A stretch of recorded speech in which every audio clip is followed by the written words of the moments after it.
பகுப்பா பகுத்திருக்காரு. அந்த 28 பகுப்ப வந்து நீங்க என்ன பண்றீங்க அப்படின்னா, ஒரு ஆர்டரா பார்த்துக்கங்க. ஏன்னா வந்து இப்ப எல்லாம் அந்த பொருளடக்கத்த வந்து முன்னாடி, பின்னாடி மாத்தி, மாத்தி எது ஆர்டர் அப்படின்னு கேட்குறாங்க. அல்லது அந்த மூவாவினுடைய புத்தகத்துல இருக்கிற ஆர்டர் தானா அப்படின்னு சரியானதானும் கேட்குறாங்க. அது நான் விட்டுட்டேன் நேத்து. அதாவது ஒப்புமையாக்கம், போலச் செய்தல், இந்த மாரி நெறைய டைட்டில்லாம் அதுல வந்திருக்கும். அவருடைய புத்தகத்துல. அத வந்து ஒரு முறை பார்த்துக்குங்க. மூலநூல் வச்சு படிக்கிற பழக்கத்த வளர்த்துக்கங்க. அப்பதான் வெற்றி கிடைக்கும். சோர்ந்து போகாம படிக்க முடியும். ஒன் வேர்டு படிச்சா நமக்கு பின்னாடி வரைக்கும் கை கொடுக்காது. அடுத்தது பார்த்தா இன்னொரு விஷயம் என்ன அப்படின்னு பார்த்தோம்னா, இந்த மூவா புக்க தொடர்ந்து நம்ம திராவிட மொழி பார்த்துட்டு இருந்தோம் இல்லையா? அதுல வந்து திராவிட மொழியில ஒரு இன்ட்ரோ வந்து நான் குடுக்கணும்னு நினைச்சேன். அதை மறந்துட்டேன். இப்ப திராவிடம்ன்ற சொல்ல வந்து முதலா பயன்படுத்தினவர் குமரில்லா பட்டர். அவர் ஒரு சான்ஸ்கிரிட் ஆசிரியர் அப்படின்னு நினைக்கிறேன். ஆனா அது எந்த இடத்துலயும் தெரியல. பெயரை வச்சு பார்க்கும்போது இது ஒரு சான்ஸ்கிரிட் நேம் தான் அப்படின்றது நமக்கு தெரியுது. இவர் வந்து என்ன சொல்றாங்க அப்படின்னு பார்த்தோம்னா, திராவிடம் அப்படின்றது தமிழ் அப்படின்ற வடிவம் அப்படின்ற அடிப்படையில தான் அவர் சொல்ல வர்றாரு போல. இதுதான் வந்து பின்னாடி எழுதின கால்டுவெல் என்ன சொல்றாரு அப்படின்னா, திராவிடம் என்பது ஒரு சமஸ்கிருத சொல். ஆனா இது வந்து இதற்கு நேரான சொல் என்ன அப்படின்னு பார்த்தோம்னா தமிழ் தான் அப்படின்றவர் கால்டுவெல் தன்னுடைய நூல்ல பதிவு பண்றாரு. இதுவே பார்த்தோம் அப்படின்னம்னா தமிழ் என்பதனுடைய திரிபு வடிவம் தான் திராவிடம் அப்படின்றத சொல்றவர் யாருன்னா ஹீராசு பாதிரியார் அப்படின்ற அந்த ஆசிரியர் சொல்றாரு. அப்ப ரெண்டு பேர்த்துடைய கருத்தையும் பார்க்கும்போது இதோடைய திரிபு தமிழ்னு சொல்றாங்க, இதோட மாற்று வடிவம் திராவிடம் அப்படின்னு சொல்ல வராங்க ரெண்டு ஆசிரியருமே. அடுத்து பார்த்தோம் அப்படின்னா திராவிட மொழியினுடைய இலக்கண அமைப்பா எழுதினவர் யார் அப்படின்னு பார்த்தோம்னா ஜூல்ஸ் பிளாக் அப்படின்ற ஒரு நூலை வந்து எழுதின ஆசிரியர் அறியப்படுது. இந்த திராவிடர்கள் வந்து புத்தகத்திலையும் நம்ம கால்டுவெல் ஐயா சொன்னதையும் சரி,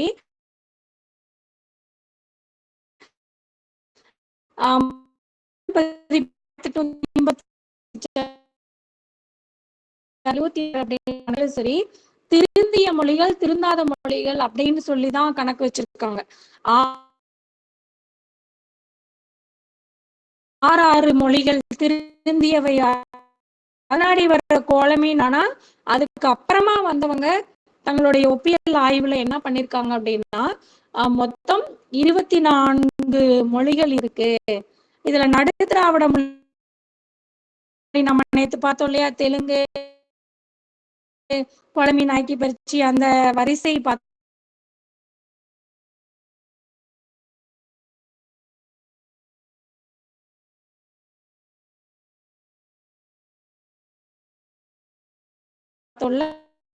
அப்படின்ற லாங்குவேஜ் சேர்த்திருக்காங்க. அது சேர்த்தும் போது இந்த கணக்கெடுப்பு நடத்துவாங்க இல்லையா, அப்ப வந்து என்ன பண்ணிருக்காங்கன்னா தற்போது வரைக்கும் 20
எதுவுமே பார்க்க கூடாது. இது வந்து நேரம் மிச்சத்துக்காக மற்றும் அதுக்காக மட்டும் கிடையாது. இது ஒரு கான்பிடென்ட்டை உருவாக்கும். இது வந்து 2 யூனிட்னா இவ்வளவுதான், இதுதான் நம்ம படிக்க போறோம், இதுல இருந்து நமக்கு கேட்கறது நமக்கு தெளிவா தெரியும் அப்படின்ற ஒரு ஐடியாவுக்காக நான் சொல்றேன். ஸோ அதை வந்து நீங்க அதை ஃபாலோ பண்ணிக்கோங்க. நீங்க இப்பதான் படிக்க ஆரம்பிக்கிறீங்கன்னா நாங்க பண்ணின தப்ப நான் உங்ககிட்ட சொல்றேன். இதெல்லாம் நாங்க பண்ணல, எல்லாத்தையும் படிப்போம், என்ன கிடைக்குதோ எல்லாத்தையும் படிப்போம், இங்க கொஞ்சம் அங்க கொஞ்சம், அப்படி படிக்க கூடாது. 2 யூனிட், ஒவ்வொரு யூனிட்டா படிக்கணும், ஒவ்வொரு யூனிட்டையும் தரவு பண்ணிட்டு தான் அடுத்ததுக்கே போகணும், அதுக்கு முன்னாடி போக கூடாது. ஸோ அப்ப நீங்க வந்து பார்த்தோம் அப்படின்னா மொழி தோன்றுவதற்கான மிகப்பெரிய தூண்டுதலா இருக்கிறது யாரு அப்படின்னு சொன்னோம்னா ஹர்டர் அப்படின்றவரு. இது ஒரு முக்கியமான ஒரு மெசேஜ் தான் சு. சக்திவேல் ஐயா புத்தகத்துல இருக்கு.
ஒரு அடையாளம். அடுத்து பார்த்தோம் அப்படின்னு பார்த்தோம், என்ன சொல்ல வரேன் அப்படின்னா நமக்கு வந்து நேத்து நான் தென் திராவிடத்தையும் நடு திராவிடத்தையும் விட்டுட்டேன். ஏன்னா வந்து வட திராவிடத்துல இருந்து அதிகமா கேட்கறது கிடையாது, தென் திராவிடமும் நமக்கு அதிகமா நம்ம எல்லாருமே படிச்சுட்டோம். கன்னடம் தெரியும், மலையாளம் தெரியும், தமிழ் தெரியும், அதுக்கு கீழே இருக்கக்கூடிய தோடா கோடா படகாமொழி எல்லாமே நமக்கு தெரியும். ஆனா இந்த நடு திராவிட மொழியில தான் நிறைய குழப்பம் இருக்கும். இது அதோட தொடர்புடையதா இருக்கும், இதனுடைய கிளை மொழி இருக்கும், அதனுடைய கொச்சை மொழி இருக்கும், அதை எழுதின ஒருத்தர் இருப்பாரு, அதை ஆராய்ச்சி செஞ்ச ஒருத்தர் இருப்பாரு. இந்த மாதிரி இந்த வேர்ச்சொல் அகராதிக்கு அதிக முக்கியத்துவம். அதாவது திராவிட மொழிகள்ல நடு திராவிட மொழிகளுக்கு தான், அதாவது வேர்ச்சொல் ஆராய்ச்சி செய்யணும்னு ஆர்வமா செஞ்சவங்க தான் அந்த ஃபர்ரோ யமனோ அப்படின்னு நம்ம அந்த பேர் படிச்சிருப்போம். அவங்க 2 பேரும் அந்த வேர்ச்சொல் அகராதியை எழுதியிருப்பாங்க. அதுல ஃபர்ரோ வந்து என்ன சொல்றாரு அப்படின்னா நடுத்திராவிட மொழிக்கு தான் அதிக முக்கியத்துவம் கொடுத்து ஆராய்ச்சி பண்ணினாரு அப்படின்னு சொல்றாங்க. நேத்து வந்து நம்ம அதிகமான திராவிட மொழியை ஆராய்ச்சி செஞ்சவர் கால்டுவெல் ஐயாவோ தேப்போமியோ கிடையாது, ராமசாமி ஐயர் அப்படின்றவர் தான் வந்து அதிகமான ஆராய்ச்சி செஞ்சிருக்கிறதா நூல்கள் சொல்லுது அப்படின்னு சொல்லி நம்ம ஒரு இடத்த குறிப்பிருந்து எடுத்தோம். பார்த்தோம் அப்படின்னோம்னா நமக்கு வேர்ச்சொல் ஆராய்ச்சியில புகழ் பெற்ற ஃபரோவும் யமுனாவும் அவங்க நடுத்திராவிட மொழிக்கு தான் அதிக முக்கியத்துவம் கொடுக்கணும் அப்படின்னு சொல்லி கொடுத்தாங்களாம். அதனாலதான் வந்து நான் நடுத்திராவிட மொழியை எடுத்தேன். சரி, அதுவே நம்ம பார்க்கலாம் அப்படின்னு சொல்லி அதுல வந்து நான் நேற்று 10 மொழி வந்து நான் கவர் பண்ணியிருந்தேன். நேற்று 12 மொழி இருக்கு. அதுல தெலுங்கு விட்டாச்சு, தெலுங்கு நம்ம கண்டினியூவா படிக்கும் போது படிச்சுக்கலாம் அப்படின்னு. அதுல குயி, குவி, குப்பி, கோலமி, அப்புறம் வந்து நாய்க்கி, பர்ச்சி, டெங்கோ, மண்டா, கதப்பா, கோண்டி அப்படின்றதெல்லாம் நான் நேற்று நடத்தியிருந்தேன். வந்து சு. சக்திவேல் ஐயாவினுடைய புத்தகத்துல 47வது பக்கத்துல இருக்கு. 47ல இருந்து கண்டினியூ ஆயிட்டே இருக்கும், அது அப்படியே போயிட்டு இருக்கும். இது நம்ம ஆழ்ந்து அமர்ந்து யோசிச்சு படிச்சாதான் இது புரியும். அதுல நேத்து குயி மொழி வந்து கந்த் அப்படின்ற மக்கள் கேட்பாங்க, கந்தின மக்கள் யார் அப்படின்னு கேட்டாங்கன்னா நம்ம குயின்னு எழுத தெரியணும். அது மாதிரி மகாநதி மகாநதி ஓடக்கூடிய பகுதியில பேசக்கூடிய மொழி எதுனா குயி மொழின்னு சொல்ல தெரியணும். அந்த மாதிரி குவிக்கு பார்த்தோம் அப்படின்னா கந்தரின மக்கள், கந்து வேறு கந்தர் வேறு மக்கள் யாரு அப்படின்னு கேட்டனா குவியின மக்கள் அப்படின்னு சொல்ல தெரியணும். கொண்டதரா அப்படின்றது குபி, அதாவது குயி குவி குபி அப்படின்னு வந்திருக்கு. கோலமி வந்து மகாராஷ்டிராவில பேசுவாங்க. இப்படி ஞாபகம் வச்சுக்கோங்க. கோலம் போடுறது பெரிய கோலம் அப்படின்னு ஞாபகம் வச்சுக்கோங்க. அது வார்தா, வார்னா போர் நடக்கிறது. போர் நடக்கும்போது கோலம் போடுவாங்க, கொற்றவைக்கு கோலம் போட்டு சாமி கும்பிடுவாங்க அப்படின்னு நினைச்சுக்கோங்க. இந்த மாதிரி நிறைய நம்ம மிங்கிள் பண்ணிதான் ஒண்ணுக்கு ஒண்ணு நம்ம கிட்ட தெரிஞ்ச விஷயத்தோட மிங்கிள் பண்ணிதான் நம்ம படிச்சாகணும். அடுத்த விஷயம் அப்படின்னா நாய்க்கு, நாய்க்கு வந்து தடுவ கோண்டே அப்படின்னு சொல்லுவாங்க. நாய்னா இந்த நம்ம பைரவருக்கு சொல்ற வாகனம் இல்லையா, அப்ப அதை ஞாபகம் வச்சுக்கோங்க. நாய்க்கு வந்தா, வண்டி குறுக்கு வந்தா, நாய் குறுக்கு வந்தா செத்து போயிருவோம்ல, அந்த மாதிரி ஏதாவது கதையை ஞாபகம் வச்சு படிக்க ஆரம்பிச்சுக்கோங்க. நாய்க்குனா தடுவ கோண்டே அப்படின்ற அந்த மக்களை சொல்லுவாங்க. இது மகாராஷ்டிரால பேசுவாங்க. பர்ஜினா பர்ஜாஸ் அப்படின்னு சொல்லுவாங்க அப்படின்னு நேத்து நம்ம பார்த்தோம். இது வந்து மத்திய பிரதேசத்துல பேசுறது இது ஒண்ணு மட்டும்தான், இந்த ஒரே ஒரு லாங்குவேஜ் மட்டும்தான். அடுத்தது கோண்டி வரும் கடைசியா. அப்புறம் மண்டா, கதபா. கதபா வந்து கொன்கொரு கதபா அப்படின்னு சொல்லி நான் நேத்து சொன்னேன். இந்த கதபா மக்களை வந்து இன்னொரு பெயர்லயே அழைப்பாங்க, போயா மக்கள் அப்படின்னு சொல்லுவாங்களா. கதபா மக்களை வந்து என்ன சொல்றாங்கன்னா போயா மக்கள் அப்படின்னு சொல்லுவாங்க. அடுத்து கோண்டி வந்து எழுத்திலக்கணமற்ற மொழி, அதிகமான பழங்குடி மக்கள் பேசக்கூடிய மொழி இதுதான். எழுத்தே இதுக்கு வந்து எழுத்து வழக்கு கிடையாதுன்னு சொல்றாங்க. அப்ப அங்க என்ன பண்ணுவாங்க அவங்க எல்லாம் அப்படின்னு கேட்டா, அவங்களுக்கு வந்து எழுதக்கூடிய அந்த லாங்குவேஜ் கிடையாது. நம்ம லாங்குவேஜ் மூலமா இருக்கிற மற்றதை தான் கடன் வாங்குவாங்க. ஆனாலுமே வந்து பார்த்தோம்னா அவங்களுக்கு வந்து பழங்குடி மக்கள் அதிகமா இருக்காங்க, இந்த லாங்குவேஜ் பேசுறவங்க அதிகமா இருக்காங்கன்னு சொல்றாங்க. கவுண்டிங்ல பார்த்தாவே தெரியுது. ஆந்திரா, ஒரிஷா 4 இடங்கள்ல பேசல. ஆனா இங்க பாருங்க 4 மாநிலத்துல ஆந்திரா, ஒரிசா, மத்திய பிரதேசம், மகாராஷ்டிரா இங்க பேசுறாங்க. ஆந்திரால கம்பம் பகுதியில பேசுறாங்க, ஒரிசால அதலாபாத்ல பேசுறாங்க, மத்திய பிரதேசத்துல நாக்பூர் சியோனில பேசுறாங்க, மகாராஷ்டிரால வார்தா பகுதியில பேசுறாங்க.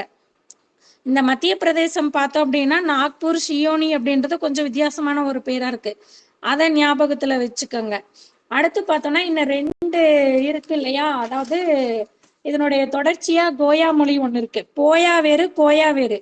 போயா அப்படின்றது வந்து கதமா மொழியுடைய வேறு பெயர். போயா அப்படின்றது கதமா மொழியோட வேறு பெயரு. ஆனா வந்து கோயா அப்படின்றது என்னன்னா இது ஒரு தனி நடுத்திராவிட மொழி. இது வந்து ஆந்திராவுல பேசக்கூடிய மொழி. ஆந்திரால வாராங்கல் அப்படின்ற இடத்துல பேசுறாங்க. அப்புறம் மத்திய பிரதேசத்துல பஸ்தார் இடத்துல பேசுறாங்க. இந்த ஆகுது. நம்ம அந்த இடத்தையெல்லாம் கொஞ்சம் மேப் வச்சு நீங்க அந்த எழுத்துக்களை வந்து கம்பேர் பண்ணி படிக்கும் போதுதான் அது புரிஞ்சுக்க முடியும். என்னதான் நான் படிச்சிருந்து சொன்னாலும் நீங்க இதுக்காக ஒரு 1/2 மணி நேரம் உட்கார்ந்து இதை கம்பேர் பண்ணி ஒரு ஒப்பீட்டுக்கு கொண்டு வந்து உங்க மனசுக்குள்ள நிறுத்தி அதை ஒரு 3 நாள் பிராக்டிஸ்க்கு கொண்டு வந்தாதான் அது உங்க மைண்ட்ல நிற்கும். இல்லைன்னா வந்து மனசுக்குள்ள நிக்காது. இதுல இருக்கக்கூடிய இன்னொரு லாங்குவேஜ் வந்து தெலுங்கு. இதோட சேர்த்துனோம்னா தான் மொத்தம் 12. இதை சேர்த்தல அப்படின்னா 11 தான். தெலுங்கு மொழியை நம்ம சேர்த்துக்கிட்டோம்னா தான் இது நடுத்திராவிட மொழிக்குள்ள வரக்கூடியது. தெலுங்கு தெலுங்கு அப்படின்னு இதை சொல்லுவாங்க. இன்னொன்னு தேன் போன்ற இனிமையான மொழி அப்படின்னும் இதை சொல்லுவாங்க. ஆனா ரிக்வேத ஐதிரேய பிராமணம் அப்படின்ற வடமொழி நூல் என்ன சொல்லுது அப்படின்னா இந்த ஆந்திரரை வந்து நாகரீகமற்றவர் அப்படின்னு சொல்லுது. ஏன்னா இவங்க வந்து ரொம்ப காட்டுமிராண்டி போல நடந்துக்குவாங்க அப்படின்ற ஒரு கருத்தை வந்து அந்த ரிக்வேத ஐதிரேய பிராமணம் அப்படின்ற அந்த வடநூல் வந்து சொல்லுது. அடுத்து வந்து பார்த்தோம்னா தெலுங்கோடைய எழுத்து வந்து தேவநாகரி ஒட்டியது. நமக்கு தெரியும் வட்டெழுத்து பிராமி எழுத்துனா தமிழ் மொழிக்குரியது, மலையாளம்னா வந்து கிரந்த எழுத்துக்குரியது. இந்த எழுத்துக்கள் நடத்தும் போது நான் சொல்றேன். இப்ப வந்து பார்த்தோம்னா இந்த தெலுங்கு மொழிக்குரிய எழுத்து அப்படின்னு பார்த்தோம்னா தேவநாகரிக்குரிய எழுத்து. இதோட புலவர் வந்து யாருன்னா நன்னையரே வந்து முதற் புலவரா இருந்திருக்காரு. அது மட்டும் இல்ல, ஜான தெலுங்கு அப்படின்னு சொல்லுவாங்க. வெறும் ஜானி மொழி அப்படின்னு கேட்டனா பெங்கோ மொழி, நம்ம நடுத்திராவிட மொழியில இருக்கும் பாருங்க. பெங்கோ மொழிக்கு இன்னொரு பெயர் அப்படின்னா ஜானி மொழி அப்படின்னு சொல்லி நானே தான் நடத்தினேன். ஆனா இது ஜானு தெலுங்கு அப்படின்னு சொன்னோம்னா அது தெலுங்கு மொழியை குறிக்கிறது. அது மட்டும் கிடையாது, தெலுங்கு மொழிதான் வந்து நம்ம தமிழ், மலையாளம், கன்னடத்தை விட அதிகமான மக்கள் பேசக்கூடிய மொழியும் எது அப்படின்னு பார்த்தோம்னா தெலுங்கு தான் பேசிட்டு இருக்கிறாங்க அப்படின்னு நம்ம ஏற்கனவே கேள்விப்பட்டிருக்கோம். இதுல வந்து பார்த்தோம்னா தெலுங்குக்கான முக்கியமான விஷயங்கள் அப்படின்னா தெலுங்கு மொழி வந்து ஒரு எழுத்து நாகரிகம் மற்ற மொழின்னு சொல்ல முடியாது, தேவநாகரி எழுத்தோடு ஒட்டிய மொழி அப்படின்னு சொல்லலாம். இதுல ரகர எழுத்து வந்து ரொம்ப அதிகமா பின்பற்றுறாங்க. நமக்கு எப்படி சிறப்பு எழுத்து லகரம் இருக்கு இல்லையா, அது போல இது வந்து ரகர எழுத்து ரொம்ப அதிகமா பின்பற்றுறாங்க அப்படின்னு சொல்றாங்க. இது வந்து ஆந்திரரை வந்து வடுகர் அப்படின்னு சொல்றேன்ல, அந்த வடுகர் இனத்தை சார்ந்தவங்க அப்படின்னு இந்த தெலுங்கு மொழியை வந்து சொல்லிட்டு தான் இருக்காங்க. அப்புறம் வந்து தாராநாதர் வந்து இதுக்கு வந்து அதிகமான தாராநாதர் எழுதின திரிலிங்கம் அப்படின்ற நூல் வந்து இதுல ரொம்ப ரொம்ப ஃபேமஸ் ஆனது. அதே போல தெலுங்கு மொழியை வந்து ஐரோப்பியர்கள் என்ன சொல்றாங்கன்னா ஜெண்டோ மொழி அப்படின்னு, ஜெண்டோர்கள் அப்படின்னு இவங்களை வந்து சொல்றதா சொல்றாங்க. அது மட்டும் இல்ல, பிளைனி அப்படின்ற ஒரு ஆங்கில எழுத்தாளர், ஐரோப்பியர்கள் வந்து பொதுவா ஜெண்டோ இனத்தை சார்ந்தவங்க அப்படின்னு அவங்களுக்கு ஒரு பேர் வச்சிருக்காங்க. அது வந்து அவங்களால அது உணரப்பட்ட ஒரு மொழி அந்த தெலுங்கு. இப்ப நம்மள வந்து தமிழர்கள் அப்படின்னா அறம் நிறைஞ்சவங்க அப்படின்னு சொல்றோம் இல்லையா, அந்த மாதிரி ஐரோப்பியர்கள் ஜெண்டோ இனத்தை சார்ந்தவங்கன்னு சொல்லுவாங்களாம். அதே போல பிளைனி அப்படின்றவர், தாலமி பிளைனி பெரிப்ளூஸ் எல்லாம் கேள்விப்பட்டிருப்பீங்க. இவங்கெல்லாம் வந்து நம்ம நாட்டுக்கு போர்த்துகீசியர்கள், பிரெஞ்சுக்காரர்கள், டச்சுக்காரர்கள் வந்த போது வந்தவங்க. அவங்களதான் இந்த பிளைனி அப்படின்றவர் என்ன சொல்றாருன்னா, ஆற்றல் மிக்க இனத்தவர்கள் யாரு அப்படின்னு பார்த்தோம்னா இந்த தெலுங்கு மொழிக்காரவங்க அப்படின்றவங்க சொல்றாங்க. அப்ப இவ்வளோ விஷயங்கள் வந்து நமக்கு தெரியுது. ரிக்வேதத்துல ஆரம்பிச்சு, ரிக்வேத ஐதிரேய பிராமணத்துல ஆரம்பிச்சு ஐரோப்பியர் பிளைனி, அதுக்கப்புறம் வந்து அந்த தெலுங்கு மொழிய வந்து நம்ம தேவநாகரி எழுத்துல எழுதுறோம். அது மட்டும் கிடையாது, நன்னையர் தான் முதல் இலக்கணம் எழுதியிருக்காரு அப்படின்னெல்லாம் நம்ம பார்த்தோம் இல்லையா. இது வந்து ஒரு ஜானு தெலுங்கு அப்படின்னு அந்த மொழிக்குரிய இன்னொரு பெயரா நம்ம பறைசாற்றியிருக்காங்க. இது எல்லாமே நம்மளுடைய இலக்கண நூல்கள்ல சொல்லப்பட்ட தகவல்கள். சோ இதுதான் வந்து நடு திராவிட மொழி. நடு திராவிட மொழியில 12 லாங்குவேஜ் நான் கவர் பண்ணியிருக்கேன். இதற்கான நாளைக்கு வந்து நான் என்ன சொல்லலான்னு இருக்கேன்னா, இப்ப தென் திராவிட மொழியும் வட திராவிட மொழியும் முடிச்சிடலாம். நாளைக்கு வந்து முக்கியமான கொஷின், இலக்கணம் எழுதினவங்க யாரு, யாரெல்லாம் வந்து கண்டுபிடிப்பை எந்த ஆண்டு நடத்துனாங்க, இதற்குண்டான வாக்குவாதங்கள் இருக்கும். சில பேர் வந்து படகா மொழி கன்னட மொழியோடு மிக தொடர்புடையதுன்னு சொல்லியிருப்பாங்க. அந்த மாதிரி தொடர்பு எங்க இருக்கு அப்படின்ற ஒரு தெளிவுக்கு நாளைக்கு வந்துடலாம். நாளைக்கு வந்து இந்த திராவிட மொழியை நம்ம முடிச்சிடலாம். ஏன்னா வந்து இன்னும் அதுக்கப்புறம் பேச்சு மொழி, எழுத்து மொழி இருக்கு. அதுக்கப்புறம் எழுத்துக்களுக்கான தோற்றம் வளர்ச்சி அதுவே தனியா இருக்கு. எப்படி என்னென்ன எழுத்து இருக்கு, எந்தெந்த லாங்குவேஜுக்கு என்னென்ன எழுத்து இருக்கு அப்படின்றத நம்ம பார்க்கணும். அது இல்லாம பிஜி மட்டும் கவர் பண்ணணும் அப்படின்னா இன்னும் அதுல சொற்பொருள் மாற்றம்லாம் இருக்கு. இப்ப சாரை கேட்கணும், யூஜி மட்டும் கவர் பண்ணலாமா? ஏன்னா யூஜி டிஆர்பி எழுதுறவங்களுக்கான தேர்வு இப்ப நெருங்கிட்டு இருக்கு. இதை மட்டும் கவர் பண்ணலாமா? பிஜியை வந்து எது செலக்டிவா நம்ம விட்டு வச்சிருக்கிறோமோ அதை மறுபடியும் பார்த்துக்கலாமா? ஏன்னா பிஜிக்கு நமக்கு இன்னும் டைம் இருக்கு. அந்த யூனிட்டுக்குள்ள இருக்கிற அந்த பிஜிக்கு யூஜிக்கு கவர் ஆகாத பிஜியை நம்ம அப்படியே கொஞ்சம் கவர் பண்ணலாமா அப்படின்னு சார்கிட்ட கேட்டுட்டு நான் அதுக்கு தகுந்த மாதிரி உங்களுக்கு எடுத்து தரேன். இப்ப நடு திராவிட மொழியில இது வரைக்கும் சொன்னதுல உங்களுக்கு ஏதாவது டவுட் இருந்தா நீங்க எங்கிட்ட தாராளமா கேட்கலாம்.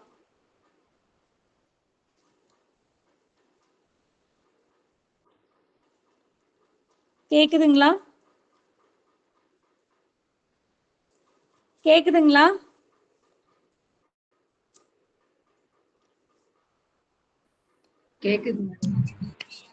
கேக்குதுங்க. சரி, இப்ப நம்ம வட திராவிட மொழிக்கு போயிடலாமா? வட திராவிட மொழிகள்ல வந்து 3 இருக்கு.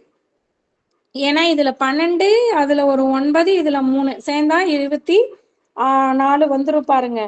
குரூக் மொழி வந்து ஒராவான் மொழி அப்படின்னு சொல்லுவாங்க. இது வந்து ஒரிசா பீகார் பகுதியில பேசுவாங்க. ராஞ்சியில சோட்டநாகபுரி பகுதியில பேசுவாங்க. நம்ம இந்த சோட்டநாகபுரி ஏற்கனவே பார்த்திருக்கோமா அப்படின்னு கேட்டா எங்கேயுமே பார்க்கல. சோட்டநாகபுரி பீடபூமி நல்லா ஞாபகம் வச்சுக்கோங்க. இது வந்து வட திராவிட மொழியில பேசக்கூடிய ஒரு பகுதி. அதை நல்லா ஞாபகம் வச்சு அதை மைண்ட்ல வச்சுக்கோங்க. ஏன்னா மகாநதி தான் பார்த்திருக்கோம். மகாநதி வந்து ஃபர்ஸ்ட் பார்த்தா குயில பார்த்தோம்.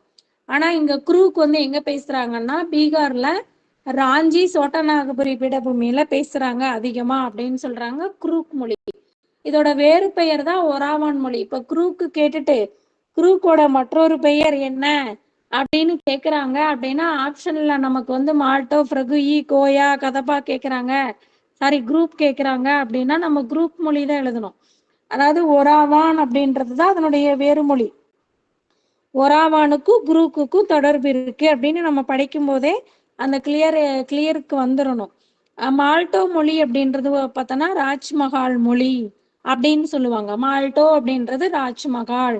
இது வந்து எங்க பேசுறாங்க அப்படின்னா பீகார்ல வந்து சந்தல் பஹானா பகுதியில பேசுறாங்க. மேற்கு வங்காளத்துல ராஜ்மஹால் அப்படின்ற குன்றுல பேசுறதுனாலதான் இதுக்கு வந்து ராஜ்மஹாலர் மொழி அப்படின்னு ஒரு பேர் இருந்திருக்கு. அப்ப இதோட இன்னொரு பேர் என்னன்னா பஹரியான் மொழின்னு சொல்லுவாங்க. எப்படி குரூக் மொழிக்கு ஒராவான் மொழின்னு சொன்னாங்களோ அது போல மால்டா மொழிக்கு பஹரியான் மொழி அப்படின்னு ஒரு பேர் இருக்கு. மாலர் அப்படின்ற ஒரு பேரும் இதற்கு இருக்கு. மால்டோனா மாலர் ஞாபகம் வச்சுக்க முடியும். ஆனா பஹரியான் மொழி வந்து வித்தியாசமா இருக்கு. ராஜ்மஹால் ஞாபகம் வச்சுக்க முடியும். ஏன்னா வந்து மேற்கு வங்காளத்துல இருக்கிற ராஜ்மஹால் குன்று பகுதியில பேசுறதுனால இதுக்கு இந்த பேர் வந்திருக்கு அப்படின்னு தெரியும். இது வந்து இந்த தெரிஞ்ச பேர்களை எல்லாம் நம்ம எங்க பயன்படுத்துவோம் அப்படின்னா படிப்புன்றது ஒரு சொத்து. நம்ம என்னைக்கும் அல்ல குறையாம பிறர்கிட்ட கொடுக்க கொடுக்க குறையாம வந்துட்டே இருக்கோம். பணம் குறைஞ்சு போயிரும், நிலபுலம் குறைஞ்சு போயிரும். ஆனா வந்து இந்த அறிவு மட்டும் என்னைக்கும் குறையாது. அதனாலதான் என்கிட்ட இருக்கக்கூடிய சின்ன சின்ன கொஞ்சம் கொஞ்சம் இருக்கக்கூடியதை நான் இங்க மற்றவங்க கிட்ட தெளிவுபடுத்திட்டு இருக்கேன். அப்ப இந்த விஷயத்த நம்ம பல பேருக்கு கொண்டு போய் சேர்ப்போம். எப்படின்னா இந்த மாதிரி சில சில விஷயங்கள் நுணுக்கங்கள். இப்ப ராஜ்மஹால்னா என்ன, மேற்கு வங்காளத்துல ராஜ்மஹால் குன்றுல பேசுற மொழி, அதுக்கு வந்து மால்டோ மொழின்னு இன்னொரு பேரு இருக்கு அப்படின்னு நீங்க இந்த மாதிரி படிக்கிறது உங்களுக்கு என்னைக்காவது ஒரு நாள் எங்கேயாவது ஒரு பொருத்துகள்லையோ ஒரு பட்டியல் வச்சு நமக்கு கேட்பாங்க இல்லையா சரியா தப்பா அப்படின்னு, அதுக்காகவோ எதுக்காவது ஒரு காரணத்துக்காகவாவது நமக்கு பயன்படும். நம்பிக்கையோட படிச்சா மட்டும்தான் வந்து இந்த நம்பிக்கை என்னைக்காவது ஒரு இடத்துல நமக்கு வெற்றியை தேடி தரும். அடுத்து மூன்றாவது பிரகுயி. பிரகுயி அப்படின்றது வந்து என்னன்னா பாகிஸ்தானத்துல பாகிஸ்தான் தெரியும் இல்லையா, அங்க பேசுறது. இந்த நேபாளம் பாகிஸ்தான் கேள்விப்பட்டிருப்போம். அங்க பேசுறது பலுசிஸ்தானம்னு சொல்லுவாங்க. அந்த பலுசிஸ்தானத்துல இருக்கக்கூடிய மக்கள் பேசுறது ஒரு சின்ன பகுதி, அது ரொம்ப பெருசு. பாகிஸ்தான்ல இருக்கக்கூடிய பலுசிஸ்தானம்னா ரொம்ப பெரிய இடம் அப்படிலாம் கிடையாது. புக்லயே இருக்கும் பாருங்க, சக்திவேலையா புத்தகத்திலேயே. அவரெல்லாம் மேப் வச்சு போய் ரிசர்ச் பண்ணி இங்க பேசுறாங்களா, எத்தனை மக்கள் இருப்பாங்க, எவ்வளவு இடங்கள்ல பேசுறாங்க, இதை பார்த்து மற்றவங்க எல்லாம் எங்க பேசுறாங்க அப்படின்ற எல்லா தகவலையும் நேரடியா போய் சேகரிப்பு செஞ்சிருப்பாரு. சேகரிப்பு செஞ்சுதான் இந்த புத்தகத்துக்கான ஆராய்ச்சி உரைக்கே வந்திருப்பாரு. நீங்க ஒவ்வொரு புக்கையும் எடுத்து பார்த்தீங்கன்னா அணிந்துரை கொடுத்திருப்பாங்க. அணிந்துரை யாராவது ஒருத்தர் அவருடைய நண்பர்கள், இப்ப வந்து சக்திவேல் ஐயா புத்தகத்துல பார்த்தோம்னா அகத்தியலிங்கம் ஐயா வந்து அணிந்துரை கொடுத்திருக்காரு. நீங்க அவருடைய ஒரு ஒரு புத்தகத்தினுடைய வெயிட்டேஜ் தெரிஞ்சுக்கணும்னா அணிந்துரை படிக்கணும். அணிந்துரை படிச்சாவே ஒரு 75% புத்தகத்தினுடைய கண்டென்ட் என்ன அப்படின்றது நமக்கு தெரிஞ்சு போயிடும். அப்ப சிறு சிறு அந்த இடத்துல ரொம்ப முக்கியமான விஷயம், பலுசிஸ்தானம்ன்றதுல சிறு சிறு பகுதிகள்ல மட்டும்தான் பேசுறாங்க அப்படின்றது இந்த ஃப்ரகுயி மொழியினுடைய முக்கிய ஒரு அம்சம் அப்படின்னு சொல்லலாம். அப்புறம் பார்த்தோம்னா சிந்து சமவெளியினுடைய மலைப்பாங்கான பகுதி, எப்படி பாகிஸ்தான்ல பேசுறாங்கன்னு பார்த்தோமோ அது மாதிரி சிந்து சமவெளியினுடைய மலைப்பாங்கான பகுதிகள்ல இந்த லாங்குவேஜ் பேசுறாங்க அப்படின்னு சொல்றாங்க. இது வந்து நமக்கு ப்ராப்ளம் இல்லை. வட திராவிட மொழினா 3 தான், குரூக், மால்டோ, ஃப்ரகுயி அப்படின்னு இந்த 3 தான் இருக்கு. அதுல ஒராவான் அப்படின்னா குரூக் பேசுவாங்க, ராஜ்மஹாலர் மாலர் அப்படின்னா மால்டோ பேசுவாங்க, பிரகுயினா வந்து பலசிஸ்தானத்துல பேசுவாங்க, சிந்து சமவெளியில பேசுவாங்க. இவ்வளவுதான். நமக்கு கம்மியா இருக்கிறதுனால இதனுடைய வெயிட்டேஜ், அதாவது மெமரியில நிக்கிறதுக்கு ரொம்ப பளு அதிகமா இருக்காது. ஆனா இந்த நடுத்திராவிட மொழி மட்டும்தான் நமக்கு ரொம்ப டிஃபிகல்ட்டான ஒண்ணு. இப்பவுமே பார்த்தோம்னா இதோட இடத்த ஸ்பெசிபிக்கா கேட்பாங்களா அப்படின்றது கொஞ்சம் டவுட் தான். ஏன்னா மேக்சிமம் நம்ம 12 லாங்குவேஜ்ல தெலுங்கு விட்டுட்டோம்னா மீதி 11 இருக்கும். 11ஓட வேறு பெயர்கள் நிறைய இருக்கு. இடத்த கேட்கறது கூட அடுத்த விஷயம்தான். ஏன்னா இடம் வந்து மக்கள் இடம் விட்டு இடம் புலம்பெயர்ந்து போவாங்க. அது வந்து ஆதாரத்துல நாளைக்கு கொஸ்டின்ல ட்ராக்ல போடும்போது ஆதாரத்துல வேற மாதிரி வந்துடும். ஆனா இந்த வேறு பெயர்கள் இருக்கு இல்லையா, அதை வச்சு கேட்கறதுக்கான வாய்ப்புகள் நிறையவே இருக்கு. ஒவ்வொரு லாங்குவேஜுக்குமே வேறு பெயர்கள் இருக்கு. ஸோ இந்த நோக்கத்துல நம்ம பார்க்கும்போது இது பாசிபிளா எனக்கு தெரியுது. இந்த இது வரைக்கும் ஏதாவது யாருக்காவது டவுட் இருக்கா?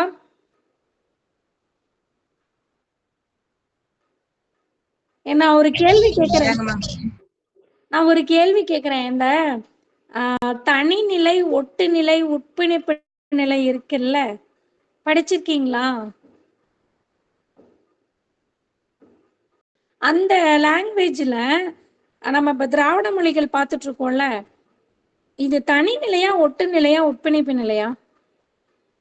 ஒட்டுநிலை மொழி. Very good. படிச்சிருக்கீங்க நீங்க இத. அந்த யூனிட் அப்படியே கவர் பண்ணி படிச்சிருந்தவங்களுக்கு இது வந்து டவுட்டே வராது. ஏன்னா உட்பிணைப்பு நிலைன்னா எது ஐரோப்பிய மொழிகள் வந்திருக்கும், சீன சையாம் பார்மிய மொழிகள்லாம் வந்து தனிநிலை மொழியில வந்திருக்கும் அப்படின்னு படிச்சிருப்பீங்கன்னு நினைக்கிறேன். Okay, very good. சரி, வேற என்ன இதுல கேட்கலாம் அப்படின்னு பார்த்தோம்னா நம்ம அடுத்ததுக்கு போயிடலாமா? தென் திராவிட மொழிக்கு போயிடலாமா? ஏன்னா நாளைக்கு வந்து மீதி எல்லாம் கவர் பண்ணி ஆகணும். தென் திராவிட மொழிக்கு போயிடலாமா? ஓகே, தென் திராவிட மொழியில பார்த்தோம்னா நமக்கு தமிழோட சிறப்பு தெரியும். தமிழ் வடமொழியிலிருந்து வேறுபட்ட மொழி அப்படின்னு வில்லியம் கேரி சொல்லியிருப்பாரு. யாராவது எழுதுற பழக்கம் இருந்தா கூட எழுதிக்கங்க. நியூஸ் ரைட்டிங் தான். கட கட கடன்னு எங்க எங்க எங்க படிச்சாலும் சரி, எங்க காதல கேட்டாலும் சரி, கின்ஸ் எடுக்கும் போது எடுத்துட்டே இருக்கணும். திரும்ப மறுபடியும் நம்ம யூனிட் நோட்ல கொண்டு வந்து போடும்போது அந்தந்த இடத்த கொண்டு வந்து ஃபிட் பண்ணிடணும். இதெல்லாம் வந்து நாங்க PhD படிக்கும்போது